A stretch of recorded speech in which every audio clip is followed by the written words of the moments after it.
students, welcome to the online session or the subject of structural analysis. This subject of structural analysis is mainly for the student of structural engineering.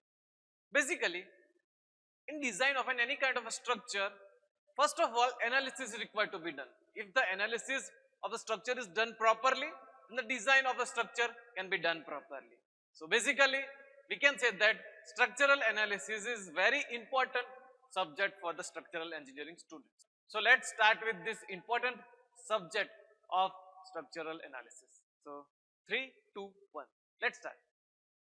Hello students, welcome to our online session.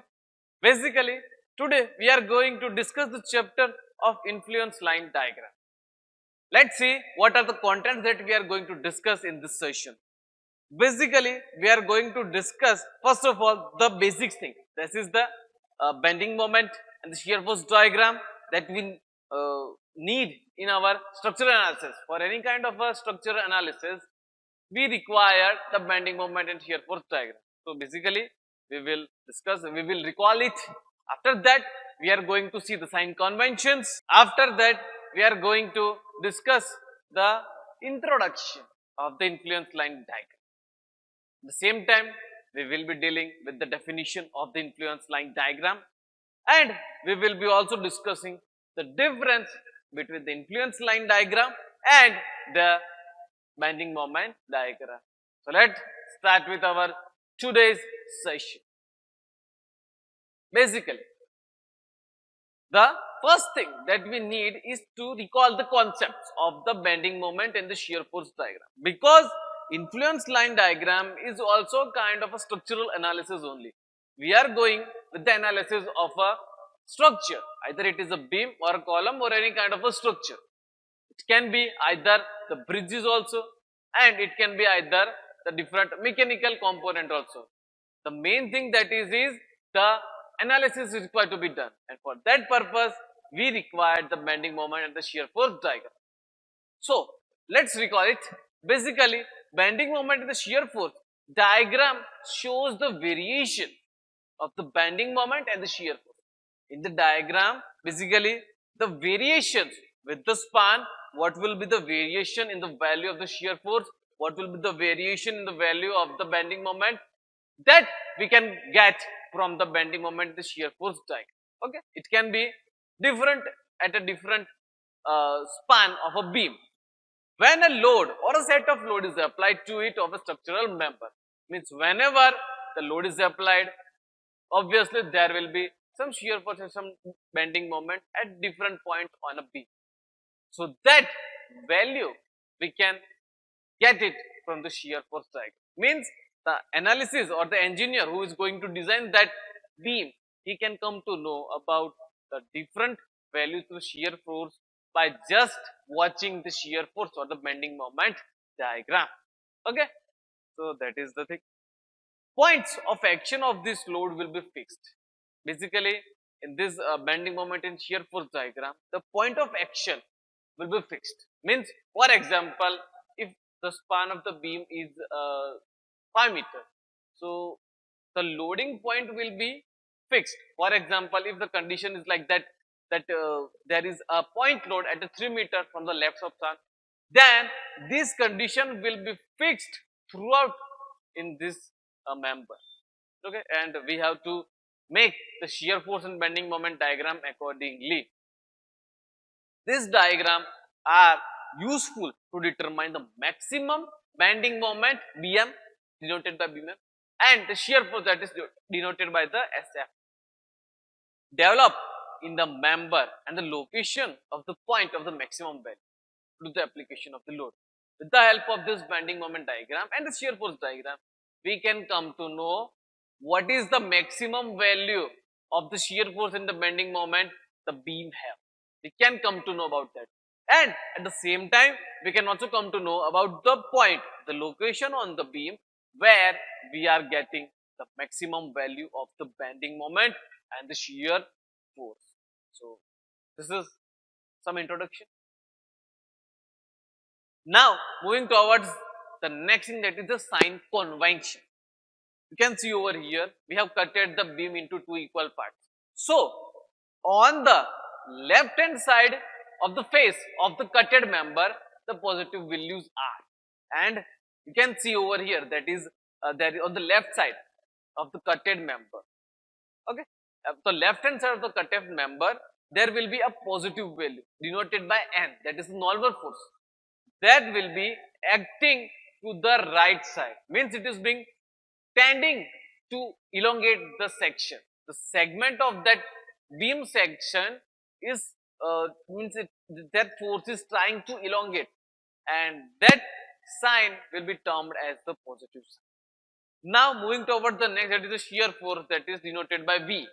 So basically shear force are those loads whose direction of the action is perpendicular to the longitudinal axis of the member.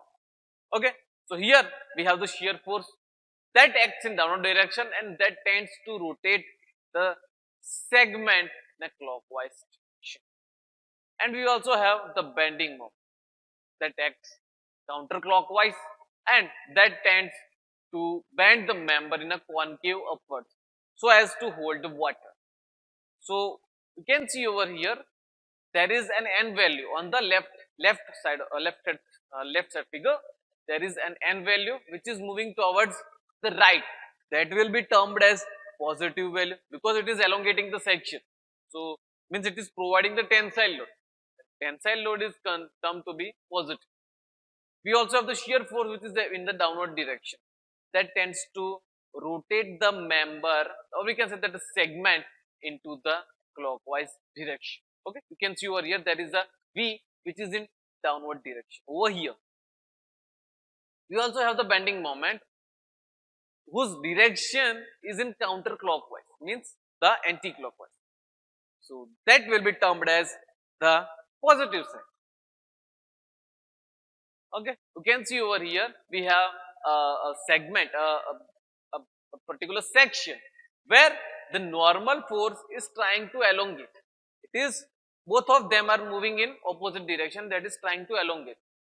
So whenever the forces or the normal forces are acting in such a way, it is termed as the positive normal force. Moving towards the positive shear.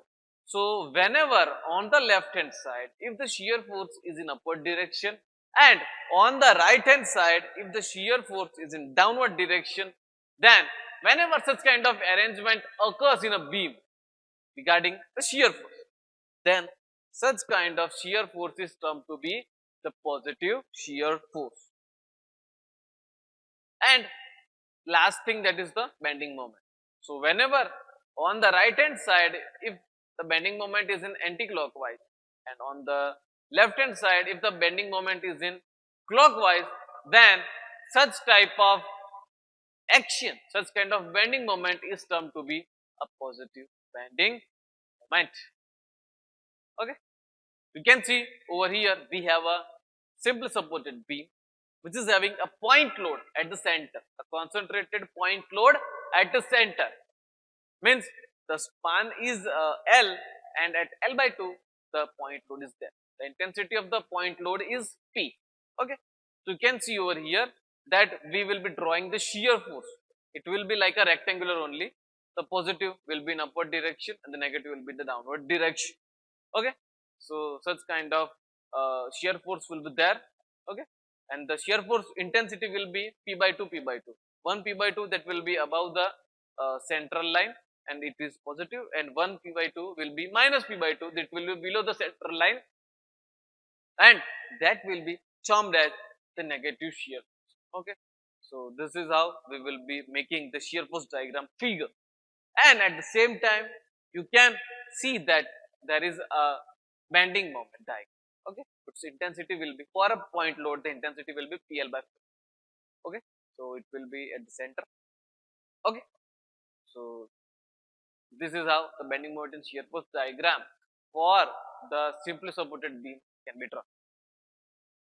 Now for a particular, we can say that similar kind of bending moment and shear force diagram can be drawn in different types of member also.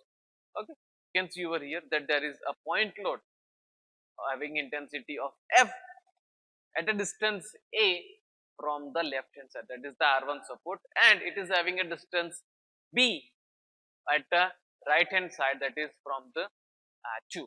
So similar way, the positive that is noted by denoted in a yellow color will be above the center line, and the negative shear force will be denoted by the green line, that will be below the center. Okay. And finally, we will be also drawing the bending moment diagram. Okay. Now talking about the UDL, whenever the UDL is acting onto it, you can see over here, whenever the UDL is acting, the shear force, talking about the shear force, it will be in a slant line, it will be in an oblique line. Okay. So on the left hand side, it will be positive, and on the right hand side, moving towards the from left hand side to right hand side, it will be moving towards, it will be converting into a negative. Okay. So there will be a point of a zero shear, and at the point of the zero shear, you all know that there is a maximum bending moment. Okay. So you can see over here. For this particular diagram, there we will be also drawing the bending moment diagram. It will be parabolic because it is a UDL. So for UDL, the shear force will be of slant line, and the UDL will be of a parabolic line. Okay, it will be positive. So in this way, we are drawing the shear force and bending moment diagram for point load and the UDL, uniformly distributed load. Now talking to our main word of this chapter, that is the influence line. What are this? Means when the applied load is not fixed, means it is keeping on moving over the whole span. It is we can say that it is moving throughout the span. At different time, it will be a different location. We use influence lines to determine the impact of the live moving load at a particular single point as the load moves across the beam. The load will be moving continuously over the span of a structure. We can say that the load will be moving on the beam. At some time it will be at 2 meter, at some time it will be at 4 meter on the beam. So such kind of, whenever the moving load is acting onto the beam, then in order to analyze such kind of beam, we require the influence lines. Okay, influence lines are important in the design of the structure that resists the live moving. Influence line diagram are very much useful in the designing of the bridges, because on the bridges the vehicles are keeping on moving. There will be a continuous action of a live load. Such cases, in such condition, the analysis can be done in a proper way by adopting the influence line. In the design of an RCC structure also, we are also using the influence line in different kind of bridges, pedestal bridges or simple bridges, in any kind of bridges. Influence line diagram are very much needed, and it is highly used in the analysis, it is highly used in the designing of the bridges. Okay, you can see over here the influence line. Okay, here we have the two supports, two simple supports at A and B. The unit load is acting at some distance x from A, and there is also a point C at which we needed the shear force and bending moment. So we have to find that. So talking about the condition at which the shear force is at, or we can say that the unit load is at B, at that point the influence line diagram for the reaction at B will be in such a way. You can see over here, you can see figure number A for the influence line diagram when it is about the reaction at B. When reaction at B is equal to 1, at that point it will be the shear force value will be unit at point B, and it will be 0 at A, and at distance x it will be equal to x by L. Okay, means the distance x divided by the overall span of the beam. Similar way, talking about the ILD diagram for reaction at A. When reaction of A is equal to 1 and reaction of B equal to 0, then at that point in the shear force diagram, the value will be unit at location A and it will be 0 at B. And particularly at a point X, the intensity of the shear force will be equal to 1 minus X by L. These are the generalized formula for finding the shear force in such kind of condition. Now, talking about the shear force diagram at C point, let's see how it will be. The unit load will be acting at the distance X. So, in this way, if we want to find the shear force at C, then it will be equal to 1 minus A by L on just left of point C. Means above the center line it will be equal to 1 minus A by L, and below the center line means on just left of the point C, its intensity will be minus A by L, and the intensity of the loading at the distance X will be equal to X by L only. Okay, this way whenever you need to find the shear force at a particular point, then you can adopt this formula.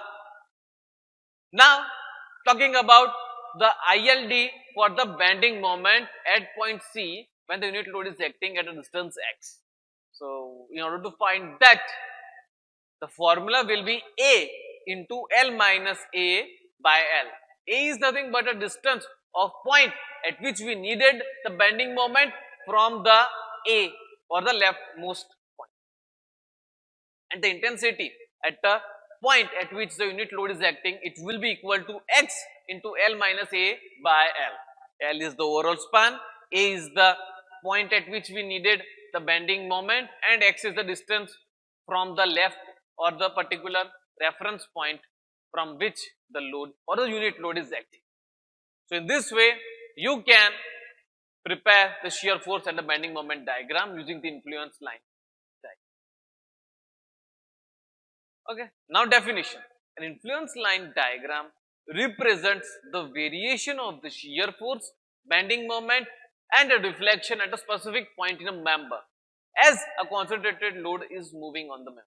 It meant when the concentrated load is moving at particular point, if you want to find deflection, shear force and bending moment at a particular point, when the concentrated load is moving, then we can get it from the influence line diagram. They provide a systematical procedure for determining how the reaction, shear, force, the moment or the deflection in a given part of the structure varies as the applied load moves about the structure.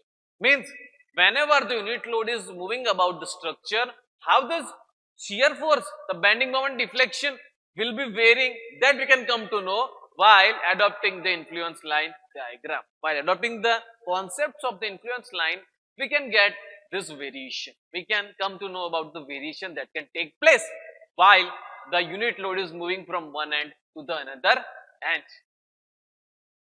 Okay. Now, a question may arise that what is the difference between the influence line diagram and the bending moment diagram? Basically, the influence line represents the effect of load, the moving load only at a specified point on a member. Means when the load is moving and if we want to find its effect on a particular specified point, then we can get it from the influence line diagram. But in case of bending moment diagram, it will be representing the effect of the fixed load at all the points along the axis of the member. Means it is not at a particular fixed point, it will be at all the points and the loads will be fixed. So, this was the difference between the influence line diagram and the bending moment diagram. Okay. So, we are giving up to this and thank you. So, here we are ending our session. Hope you have liked the session. We have discussed each and every topic in brief and also in detail. We have discussed each and every topic's practical application also. So thank you for attending the session. And if you have any kind of a doubt, if you have any kind of a query, then you can send me your doubts and queries in mail. My mail is in my YouTube channel. Do check into my YouTube channel, like it, share it, and again thank you for attending this session. See you in the next session. Thank you.